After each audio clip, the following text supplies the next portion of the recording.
Indie warriors, what a roller coaster of emotions I have been through with this game. Let me give you a glimpse of my review of The Tarnishing of Juxtia on the PC.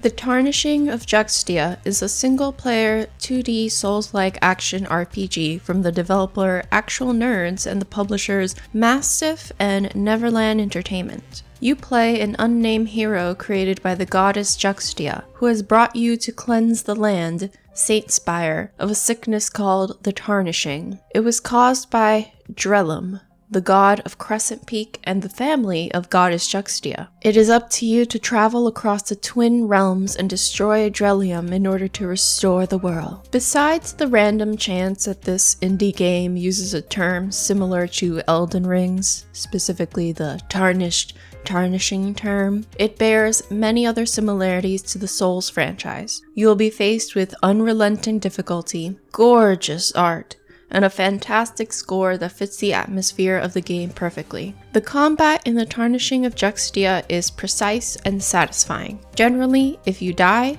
it's because you were overeager and tried to rush an encounter. There are no encounters to be rushed in this game, despite what the energy system might tell you, although there are ways to evade combat built in. This became especially useful when retreading ground after dying to a boss, mini-boss, or just a random enemy on the map. Many options for death here. You also have many options in doling out death, an overwhelming amount. You will find so many weapons. The armor drop rate seems a bit more balanced, but wow, is there a lot of weapons. From rapiers to swords to great swords, boss swords, sword, knuckle bracers.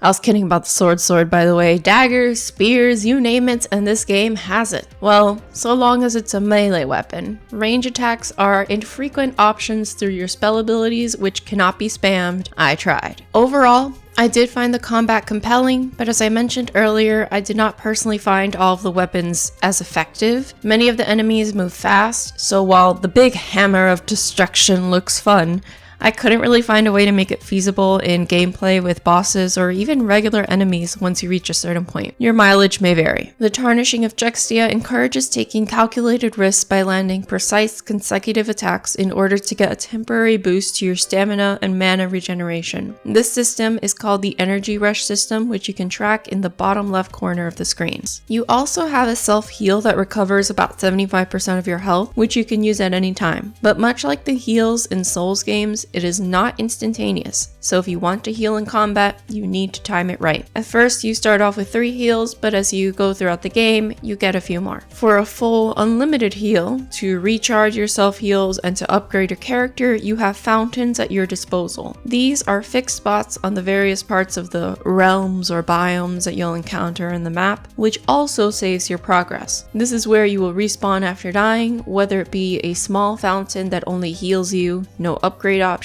or one of the larger main fountains where you can mess around with your specs, your relics, and your gifts. You collect this game's version of blood points after killing enemies, as well as drop them upon death when killed. So no running away from that encounter. You have to go back and collect your points before moving on, and oftentimes that will require defeating the foe or foes that bested you. These points are spent at the large main fountain in order to increase your stats in health, dexterity, defense, etc. Besides changing your base stats, this also scales with the various weapons. You can equip 2 different weapons that can be switched quickly at any point in the game, which helps in dealing with the varied enemies you will encounter. Some enemies you want to punch up, others you need some more distance, so perhaps a sword. Again, it's your hands how you want to approach this. I found the sword from the start of the game my preferred weapon in just about every encounter. It's got some range, it dealt decent damage, and it was pretty fast. An all-around solid choice. Besides weapons and spells, you have relics and gifts that you can equip and swap around when at the main fountain. You'll find these in special spots on the map or get them from bosses you've defeated. And with all these choices made, off you go into this beautifully detailed pixel art world that the the developers have offered us. The Tarnishing of Juxtia has a haunting dark fantasy art style with each area having its own color scheme, balancing subtle and vibrant colors. Turns out, everything doesn't have to be gray to be moody. Someone spread the word. And the score is full of fantastical gothic instruments and satisfying sound effects that really sell the thud of weapons against the ground or water flowing in the background. In terms of how you can play, you can use keyboard and mouse, or you can use controller. I prefer the controller. I felt that the gameplay was much more naturally suited for that,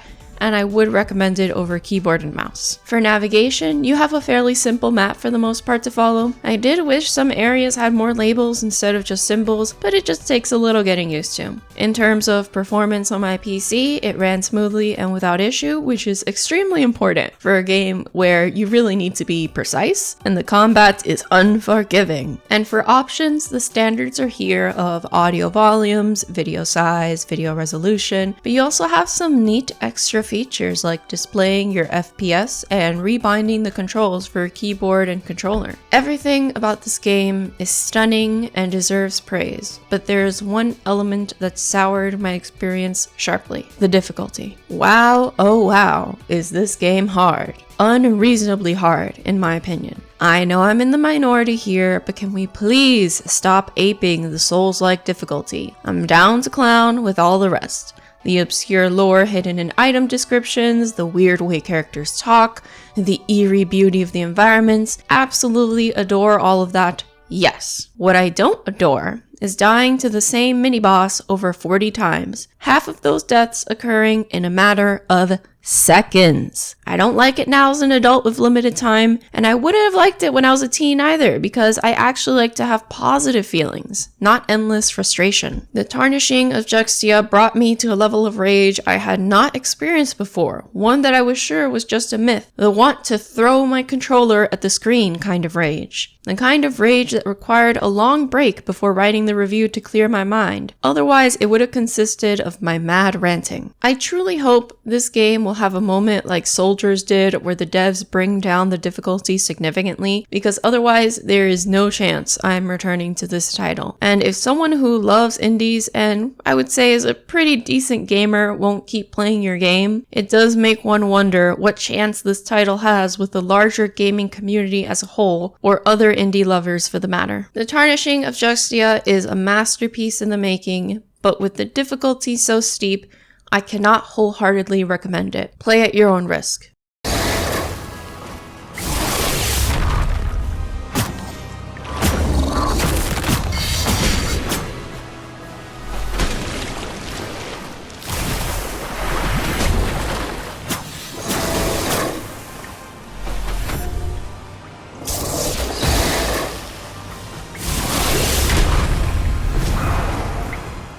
We thank you so much for supporting clickbait-free content here at I Dream of Indie. We can't possibly make it without you. We would now like to take a moment to shout out our brave indie warriors that support this channel through channel memberships. At the Indie Warriors tier, we have Bill, Adriana Amato, CJR, Julian Kolbis, Ray Lynn, Marky Mint, Dave Harp, Peekaboo, Lex Noyle, Christian Cruz, PSC, Solaru C, and Chic Geek. At the Indie Legends tier, we have Nathan Moore, Skeptism, Jen Rose, Chris Jackson, Mr. W, Blue Francis 14, The Beefarinis, Business Cody, Chiron, Jace Glover, King of the Hatch, Ophidian Mind, Lord Metroid, Seacoil, and Larkison. Thank you so much for all that you do for independent developers, publishers, and for I Dream of Indie. Everybody else head down to the description box below. Let's defeat the gaming echo chamber and bring a voice to the voiceless ones in gaming.